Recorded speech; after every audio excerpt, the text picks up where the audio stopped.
कोकणची माणसं साधी भोळी, काळजात त्यांच्या भरली शहाळी. पण कुठे गेलीत आता ही माणसं?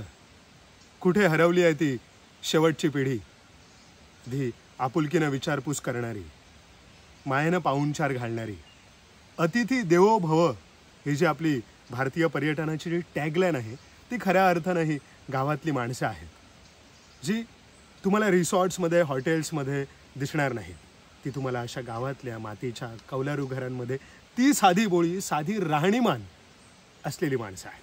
सिम्पल, स्लो अँड सस्टेनेबल लिव्हिंगमध्ये बिलीव्ह करणारी आणि सुशेगात राहून समाधानात आनंद माणून जगणारी ही माणसंच खरं कोकण आहे, जे पर्यटकांनी येऊन कोकणात बघायला हवं. या उद्देशानेच आम्ही स्थानिक लोकांसोबत पर्यटन करायला सुरुवात केली आहे. शहरातल्या रॅट रेसला कंटाळून, गर्दी प्रदूषणातून मुक्त होऊन 2 दिवस कुठेतरी गावच्या कौलारू मातीच्या घरात शांततेत इथलं जगणं अनुभवण्यासाठी, इथल्या समाधानातला आनंद शोधण्यासाठी, जगण्याचा निखळ आनंद अनुभवण्यासाठी ही माणसं गावाकडे येत असतात. पण आजकाल आपलं गावच हरवत चाललं आहे. गावातली माणसं बदलत चालली आहेत. गावामध्ये टुरिझमच्या नावाखाली रिसॉर्ट्स उभे राहत आहेत आणि गावातल्या लोकांना जो अतिथी देवो भवचा जो गावातल्या लोकांमधला एक साहजिक, एक सहज भाव होता, तो निघून जाऊन एक कमर्शियल अप्रोच येतो आहे. आपण पाहुण्यांकडे कस्टमर्स म्हणून बघायला लागलो आहोत, टुरिस्ट म्हणून बघायला लागलो आहोत. पण मला वाटतं की अजूनही कोकणाच्या इंटेरियरमध्ये अशी काही गावं आहेत, अशी काही माणसं आहेत, हे पैशा पलीकडे एक पाहुणचार तुम्हाला देऊ शकतात, जी माणसं तुम्हाला ह्या निसर्गासोबत कनेक्ट करू शकतात, कारण त्यांचा स्वतःचा कनेक्ट अजून शिल्लक आहे. आपण गेल्या काही वर्षांमध्ये कोकणाचं, गावांचं ओव्हर मार्केटिंग करत चाललेलो आहोत. आपण सातत्यानं एखाद्या प्लेसेसचे व्हिडिओ करतो सोशल मीडियावरती, आपल्याच गोष्टी फार ओरडून कोकणात येवा म्हणून सांगतो आणि त्याची ब्युटी प्रत्येक ट्रेंडमध्ये टाकून आपण कोकणाला प्रमोट करण्याचा प्रयत्न करतो. पण खरंच आपण ते आयुष्य जगतो का? तिथे जगणं म्हणजे काय आहे? हा एक अभ्यास आहे. ह्या निसर्गासोबतचं हे एक स्लो लिव्हिंग आहे, पण त्यात टायमिंग फार महत्त्वाचं आहे. आज माझ्या घरी आलेल्या पाहुण्याच्या मागे मी धावत सुटायचं आहे की मी माझी भातशेती करायची आहे, मी माझे फाव कुटायचे आहेत, मी माझं वांगणी शेत करायचं आहे. हे एक सायकल आहे आणि या सायकलमध्ये जगता तुम्ही त्या आलेल्या पर्यटकालाही या सायकलमध्ये घेऊन फिरायला हवं. या सायकलचा भाग त्याला बनवायला हवं, तर तुमची लाईफ सस्टेन राहू शकते. नाहीतर आपलं जीवन बदलेल, आपली शेती जाईल, आपण रापण लावणार नाही, आपण मासेमारी करणार नाही, आपण कोकणातलं जीवन सोडून देऊ आणि पर्यटकाच्या मागे फिरत बसू. तर एक वेळ अशी येईल की आपल्या पर्यटनात आणि मग बाहेर जे काही लक्झरी पर्यटन चालतं ह्यात काही फरकच राहणार नाही. मी या पर्यटनाला सुरुवात केल्यानंतर बरेच जण असे आले ज्यांना ह्यातला एक कमर्शियल अप्रोच दिसला, बिझनेस दिसला, तुम्ही यातून खूप पैसे कमवत असाल, मग तुम्ही अजून मांगर का नाही वाढवले? तुम्ही अजून कॉटेजेस का नाही केले? कॉटेजेस करणं, रिसॉर्ट्स करणं, AC नॉन AC रूम्स करणं आणि तिथे येऊन पर्यटकांना फक्त कोकणी पदार्थ विकतचे आणून खायला घालणं, म्हणजे हा सगळा आर्टिफिशियल हॅपीनेस आहे, आर्टिफिशियल एक्सपिरियन्स आहे. तो आमचा देण्याचा कधीही प्रयत्न नव्हता. लोक म्हणतात की आम्हालाही मांगर करायचं आहे. म्हटलं मांगर करायचं म्हणजे काय करायचं? ही जीवनशैली म्हणून तुम्ही ॲक्सेप्ट करणार आहात का? ही मातीच्या घरांमध्ये राहणं हे फक्त एक लक्झरी म्हणून नाही, तर ते एक जीवन म्हणून तुम्ही ॲक्सेप्ट करायला हवं. आणि ती करणारी माणसं आज कोकणात आहेत का? ती साधी बोळी माणसं जी हरवत चाललेली आहेत. फक्त कमर्शियल अप्रोच येतोय आत्ता, फक्त ट्रेंड म्हणून लोक आत्ता ही rural lifestyle, sustainable living follow करायला लागलेत. अनेक प्रकारचे यूट्यूब चॅनल्सही यातून तयार झालेत, जी एक फेक लाईफ स्टाईल लोकांना दाखवून पैसे कमावत आहेत. पण स्वतः तसं जगतात का?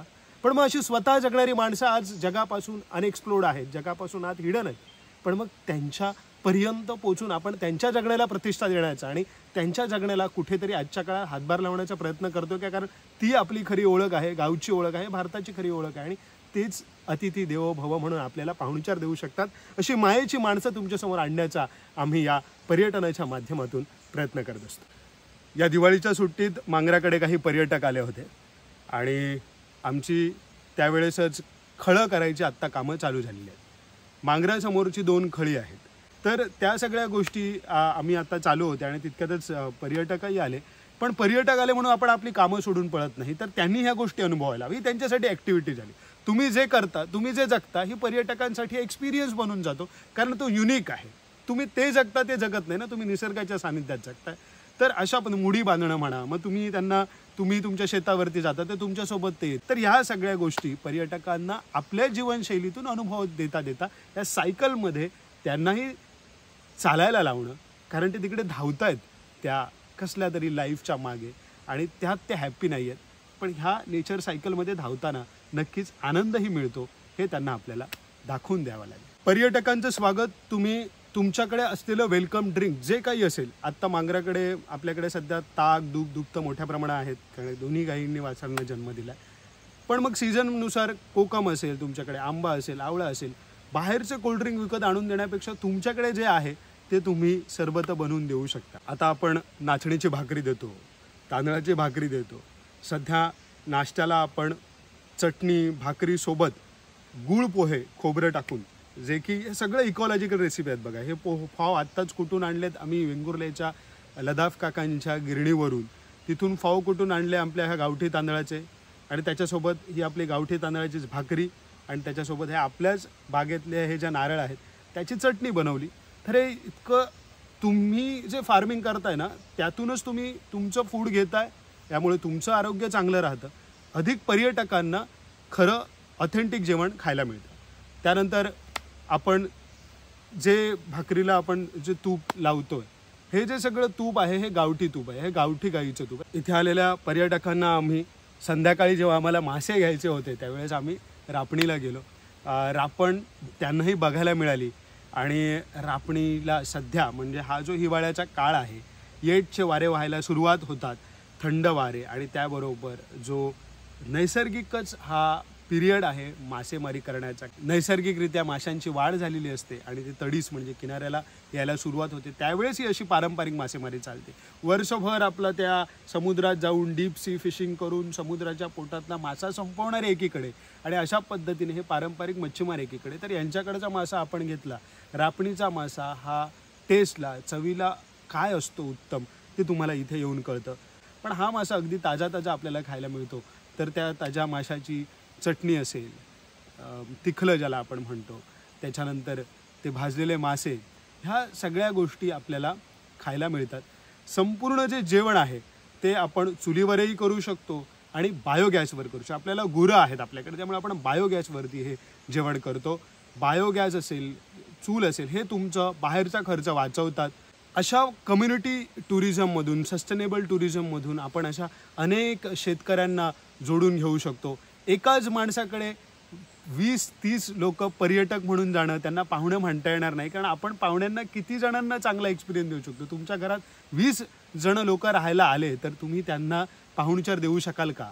मग तुम्हाला एक इंडस्ट्री उभी करायला लागेल, आणि मग ती कोकण पण जपता येणार नाही. मग जंगलं तोडा, मग कॉटेजेस उभे करा, मग पाण्यासाठी मग कुठून कुठून बोरिंगा मारा, ह्या सगळ्या गोष्टी होतात. त्यामुळे डिस्ट्रीब्युटिव्ह चैन असायला पाहिजे, आणि असे वेगवेगळे शेतकरी वेगवेगळ्या भागामध्ये व्हायला पाहिजे. जसं आम्ही झोळमेमध्ये प्रयत्न करतोय, जसं आपण वेंगुर्ल्यात प्रयत्न करतो, तर इतर ठिकाणीही असे शेतकरी आम्ही जोडून घेण्याचा प्रयत्न करत आहोत. पण प्रश्न तोच आहे की मला ही साधी जीवनशैली हवी, मला हे स्लो लिव्हिंग हवं आहे, मला हे समाधानातलं आनंदातलं जगणं जगायचं आहे. म्हणून काम करणाऱ्या तरुणांची आज कोकणाला गरज आहे. कोकणात खूप काही आहे. कोकण हे भविष्यातलं एक फार मोठं रिसोर्सेसचं केंद्र आहे. मी म्हणेन पर्यटनाचं म्हणणार नाही, पण रिसोर्सेसचं केंद्र आहे. आणि हे रिसोर्सेस ओरबाडण्यासाठी जगातून आता मोठमोठ्या इन्व्हेस्टमेंट्स येणार आहेत. तर त्याच्यामुळे आपले रिसोर्सेस हे आपल्याला आधी आपण कसे वापरायला हवे, तर ते असे सस्टेनेबली आपल्या ह्या नेचर सायकलमधून वापरायची पद्धत, ही जीवनशैली आपण स्वीकारायला हवी. आणि त्यात समाधान आहे, आनंद आहे. हे आनंदाचं अर्थकारण एकदा का कळलं की मग कळेल की ह्या कोकणाची, या जगण्याची, या गावाची किंमत पैशात होऊच शकत नाही, किंवा त्याची पैशात किंमत करायला आलेले पर्यटक आपल्याला नको आहेत. आपल्याला आपलं हे अमूल्य जगणं इतरांसोबत शेअर करायचं आहे. हॅपीनेस त्यांना वाटायचं आहे. आनंदी ही वाटायची गोष्ट असते, विकायची नाही. अतिथी देवो भव.